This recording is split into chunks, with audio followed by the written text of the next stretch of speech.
You know, we've seen Matthews do this for years and years, and I still can't believe what I'm watching. I still can't understand how many people don't understand what 50 and 50 means. Let's go! Ladies and gentlemen, it's a little ridiculous. Good boy. Play all the hits. Left Toronto Maple Leafs. Let me finish. How am I supposed to go to bed after watching that? I'm quite hyped. With you wherever you are, welcome to LFR. Victory puppies, buddy. You're gonna get a lot more of these if he hits 70, I'm just saying. Oh, he's 2 goals away from 60. Aim higher! Sorry, yeah, you can go to bed. We'll talk about that historic, yes, I said historic, performance in a moment, but first, have you heard of Betway? Betway is one of the most trusted names in sports betting, both in Canada and around the world. Betway is the app that puts you, the customer, at the forefront. It's simple, fun, and safe to bet with Betway. With a large selection of sports and betting options, as well as strong promotions and fair odds, what are you waiting for? Head on over to Betway and bet your way. Must be 19 years of age or older to play. Please play responsibly. Now, there were a number of boxes to tick in this game. We'll start with a little revenge! Because listen, I understand how the Leafs are looking at this stretch run. It's a delicate balance. You want to save some for the playoffs, but you also don't want to give it 1,000% against every opponent. In all due respect, heading into this game,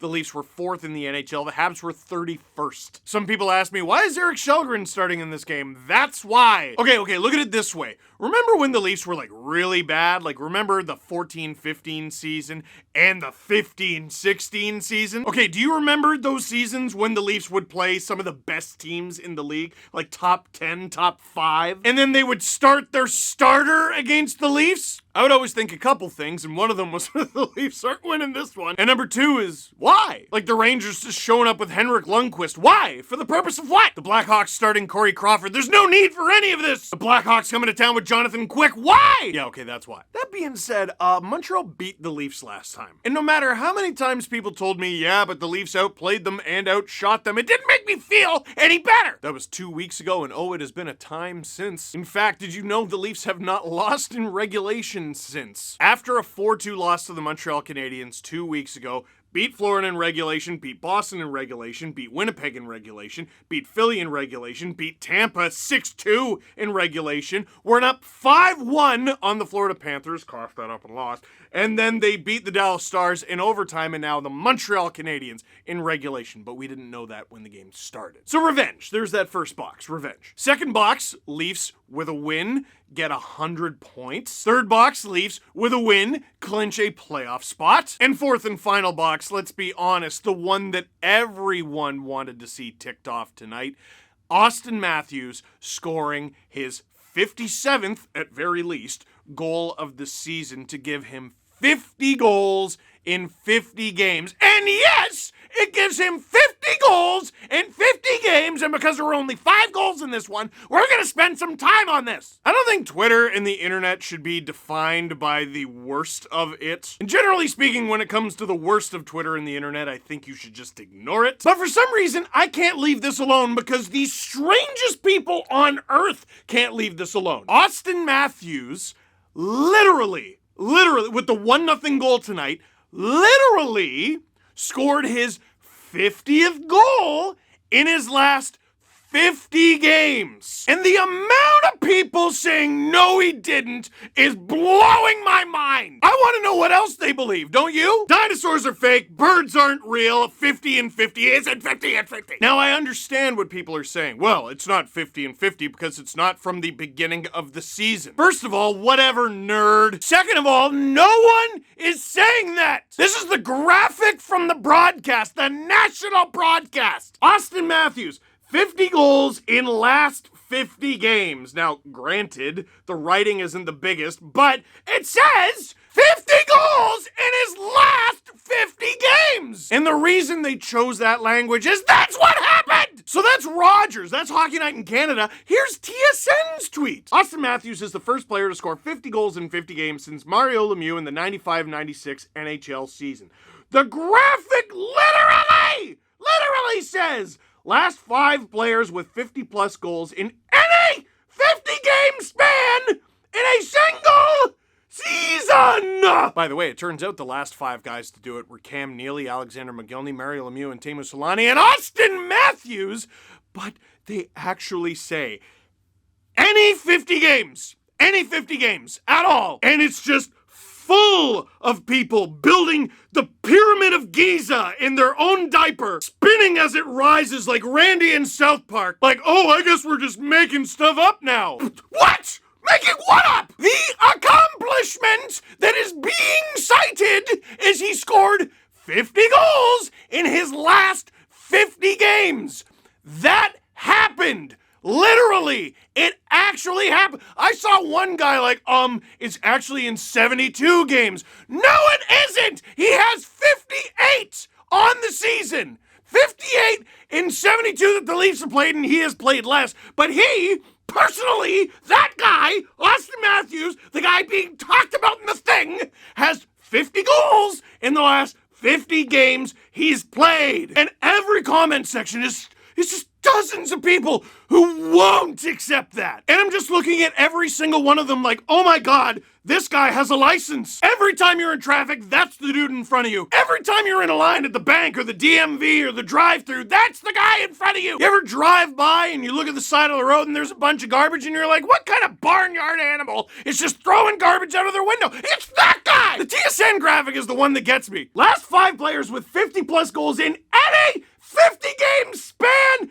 in a single season. They take pains. They go out of their way to go, hey, dummy, we know it's not from the beginning of the season, dummy. It's the last 50 games. That's what we said. That's how words work. Are you okay? This isn't even a defense of the Leafs or of Matthews. It's a defense of numbers and words meaning what they mean. Austin Matthews has 50 goals in his last 50 games. No, he doesn't. Okay, then he doesn't. He doesn't. Guess what? He doesn't. All that stuff I saw, it never happened. Whatever it takes to get you to go away. Bro, let's say you signed up for Twitter 72 days ago, okay? And over those 72 days, you've sent 58 unhinged tweets. However, over the last 50 days, you've sent 50 unhinged tweets. There's information. I've given you information. All right, now let me ask you a question based on that information. Over the last 50 days, how many unhinged tweets have you sent? Do you realize Austin Matthews has 50 goals? Well, actually, he has 51. Austin Matthews has 51 goals over his last 50 games, whether you fill your diaper or not. This isn't a matter of opinion. When did everything become a matter of opinion? I will end this calmly by saying it is my opinion that scoring 50 goals in 50 games means you have 50 goals in 50 games! So anyway, Jake Allen made a really good stop on Mark Giordano, but Matthews was there. And he scored, and it was 1-0. So that was cool. What wasn't cool is Jake Allen got hurt on that play, and it's a weird play. It was a super weird one. The puck changes direction on him, and that's why it was so amazing that he made that save on Giordano. But the change in direction, the big stretch, and then having to get across again for Matthews. And poor guy, this tweet from Eric Engels kind of says it all. Just bumped into Jake Allen, who's quite frustrated about getting hurt again tonight. Season from hell, he said. This guy has given it his all, and this is a tough break. Honest to goodness, what's the guy supposed to do? He's supposed to be like the backup to Carey Price. Carey Price is nowhere to be seen, but he's the insurance policy. And the season is so bad for the whole team. He gets hurt, and he comes back, and he's good, and he gets hurt again. It really is, for Jake Allen personally, the season from hell. Which for me is among the many reasons why I don't know how good the Montreal Canadiens are going to be next season, but I think you can pretty reliably count on them not being nearly as bad. Certainly not in 31st. And this, by the way, sets up a very dramatic Monday. It looks like Carey Price will return. So, Sam Montembeault is now in net for the Montreal Canadiens, and the first shot that he faces is a ripper from Austin Matthews that beats him. That's no fun, but what is a lot of fun is scoring 2 goals in about 20 seconds, and the Leafs, why is Michael Bunting gonna fight? Bunts definitely has to lead the league in fights that don't result in fighting majors. He gets into it with Chris Weidman, and somehow the Leafs get a power play out of it, and they head to first intermission, truly dominating, outshooting, outchancing the Montreal Canadiens, and outscoring them 2-0. You can't rule the Habs out, because even though Källgren only faced, I think it was 8 shots in the first period, 4 or 5 of them were really, really good chances. After that shorthanded goal from Gudas that we don't talk about, Källgren was actually poised, composed, and ready for the Montreal Canadiens in the first. Second period, the Habs show why you don't count them out. The Leafs are about to clear the zone. Cole Caulfield stops the puck at the blue line, bats it to, again, keep it from crossing the blue line, and then from his stomach, he's got to get up and chase the puck down and get it himself, which he does, and he keeps the play alive for Montreal. The play keeps going, the puck ends up on Nick Suzuki's stick, and while this is an incredible play from Caulfield, an incredible pass from Suzuki, and an incredible finish from Joel Edmondson, full credit to the Habs. If I have one criticism for the Toronto Maple Leafs, boy, is that a lot of puck watching on this play. Oof maroon. And just like that, the Habs are within one, despite getting badly outshot off a dude's second goal of the season, because hockey is the most ridiculous. About 2 minutes later, though, speaking of ridiculous, John Tavares! After Austin Matthews made it 2-0, John Tavares really clicked. And on this play at 2 different points, and especially at the end of it, he ate Rem Pitlick alive. Rem Pitlick is an inspiring story. 3rd round pick of the Nashville Predators, gets waived, Minnesota claims him, gets waived, Montreal claims him, gets put on the first line, does pretty well. And here he is like, I'm gonna cover John Tavares. John Tavares hits it with the stutter step, and then, good heavens, isn't this a pickle? Tavares throws it in front for what was probably meant to be a pass, but it goes off Jordan Harris's skate. Tough break for the kid, and it's John Tavares' goal. 3-1 Leafs. And that is how we would head into intermission. Would be a lovely thing to say, but that's not how it worked. Brendan Gallagher's pass doesn't even go where Brendan Gallagher intended it to. It goes off a leg and lands right on Cole Caulfield's stick. And isn't that such an unfortunate spot? Grips it, rips it. That kid can fire it. I don't understand how he's not a lock for the Calder. Like Dominic Ducharme in that stretch of the season, we need studies done. I don't think there's a defense in the NHL that could shut Cole Caulfield down the way his own team did for the entire first half of this season. That's his 18th of the season, and he's got goals in 4 straight. To give you an idea of how ridiculous it is that Cole Caulfield has 18 goals, his first goal of the season was November 24th. His second was February 10th. That little monster is terrifying, and the Leafs head into second intermission with a 1-goal lead. So, I'm sure I don't need to tell you, Sportsnet Bets, SN Bets, was doing work tonight because it's wager week. The 3rd period bet that I had with the chat for Watch a Leafs Game with Steve Dangle was, will the Leafs be able to hold the Habs to 2 goals in this game? It wasn't, will the Habs come back? Because that's too easy. That's too easy. It allows the Leafs to blow the lead and then win it anyway. Like the Habs could score and then the Leafs could win 7-3. I had to choose between, the chat had to choose between, can the Leafs hold the Habs to 2 goals or can't they? And basically that would be their bet, their fake bet, because no money was at stake or whatever. It would be up to the chat to pick via poll. They voted. Whatever they didn't pick was my pick. And oh ye of little faith, they picked no! Overwhelmingly no. So I said, all right, Shelgren's my guy. And this dude, robbing 2-on-1s, robbing Caulfield on breakaways, glove saves, pad saves, getting across and stopping it with the logo right on the heart. Penalty with 2 minutes to go, fiddle-dee-dee. 6-on-4 for the Habs in a game that they're trying to tie, no problemo. Eric Shelgren and the Leafs lock it down, and I don't know how many times the Leafs have gone into the 3rd period with a lead, and then the game stayed that score. How many times has that happened this season? Seriously. Like, we're talking the Leafs didn't get an insurance marker, didn't get an empty netter, the other team didn't come back, and then the Leafs win. Like, all those scenarios, none of that happened.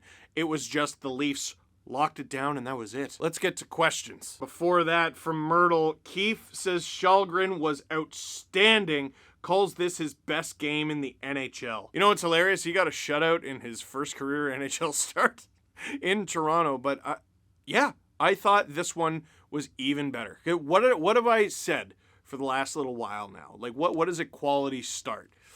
You don't let in any bad ones, and you make a couple saves that your team doesn't exactly deserve necessarily. This game for Shelgren, I think, was that and then some. I'd say he made at least 4 or 5 saves that were really, really, really strong. How are you preparing for the postseason? That's a good question. I had a pretty ridiculous week. Stayed up really late a couple times with the Conn Smythe Gala for Easter Seals, and then I went out to dinner for the first time in forever, frozen style. I think that's it. I was dead to the world today. I had to have a nap, like an old man. I had like an hour and a half nap. So that's how I'm preparing.